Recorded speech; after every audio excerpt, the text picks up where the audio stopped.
বড়শিতে কেমন মাছ ধরেছি, বড়শিতে দেখো পাড়া বড়শিতে। আর মাছ হচ্ছে খুব শুভ জিনিস।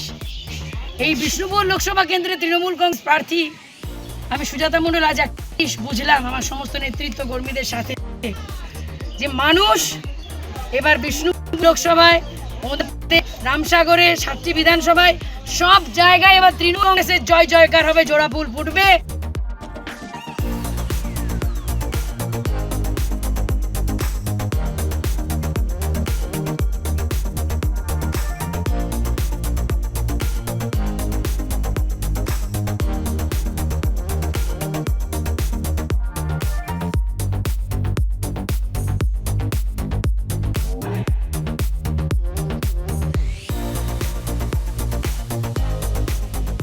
মমতা বন্দ্যোপাধ্যায় যে মৎস্যজীবীদের জন্য মৎস্য ক্রেডিট কার্ড করে দিয়েছেন, যেটা আজ পর্যন্ত সিপিএম বিজেপি কেউ করেওনি, কেউ ভাবেওনি। এবং জেনে রাখুন, আমার যারা মৎস্য বন্ধু তাদের কেউ দুর্ভাগ্যজনকভাবে মারা গেলে, মানে অকালে মারা গেলে, তার জন্য 2 লক্ষ টাকা ক্ষতিপূরণ মমতা বন্দ্যোপাধ্যায় দিচ্ছে। তাই আমি প্রত্যেকটি মৎস্যজীবী পরিবারের মানুষকে বলছি, আপনাদের পাশে যিনি দাঁড়িয়েছেন তার নাম মমতা বন্দ্যোপাধ্যায়। আর তাই সব ভোট আপনাদের পরিবারের। এবং এই ওনার রামসাগর হচ্ছে মাছের রাজার দেশ। এখানে অলিতে গলিতে পুকুর, আর সেই পুকুরগুলোতে মাছে ভর্তি।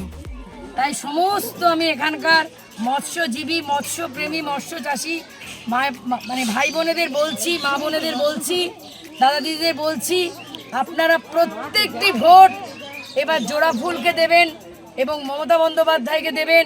আমার জীবনের একটা নতুন অভিজ্ঞতা, দুর্দান্ত অভিজ্ঞতা।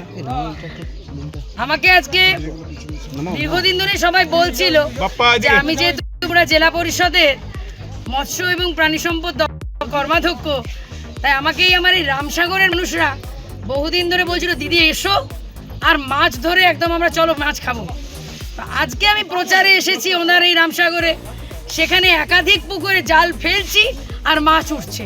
এই যে দেখছেন জোড়া 2টি বড় মাছ, একবার জাল টেনেছি আর এত জাল ভারী হয়ে মাছ উঠেছে। তার মধ্যে এই 2টি 3 থেকে 4 কিলো ওজনের মাছ। দেখুন আমি ওকে কেন এরকমভাবে ধরেছি জানেন? ও তো ছোটো এখনও, ধরুন তো আরও একটু বড় হতো, তো ওর যাতে শ্বাস নিতে কষ্ট না হয় ওই জন্য আমি মুখটা ধরিনি, ওর হাঁ করিয়ে রেখেছি। তো আমি একটা কথাই বলছি, আমি 2টো গানের লাইনের মাধ্যমে বলতে চাই। দেখো পাড়া বড়শিতে কেমন মাছ ধরেছি, বড়শিতে দেখো পাড়া বড়শিতে। আর মাছ হচ্ছে খুব শুভ জিনিস। এই বিষ্ণুপুর লোকসভা কেন্দ্রে তৃণমূল কংগ্রেস প্রার্থী আমি সুজাতা মণ্ডল আজ বুঝলাম আমার সমস্ত নেতৃত্ব কর্মীদের সাথে যে মানুষ এবার বিষ্ণুপুর লোকসভায়, রামসাগরে, 7টি বিধানসভায় সব জায়গায় এবার তৃণমূল কংগ্রেসের জয় জয়কার হবে, জোড়া ফুল ফুটবে এবং বিজেপি বড়শিতে গাঁথা হয়ে নিশ্চিহ্ন হয়ে যাবে। এটা মিলিয়ে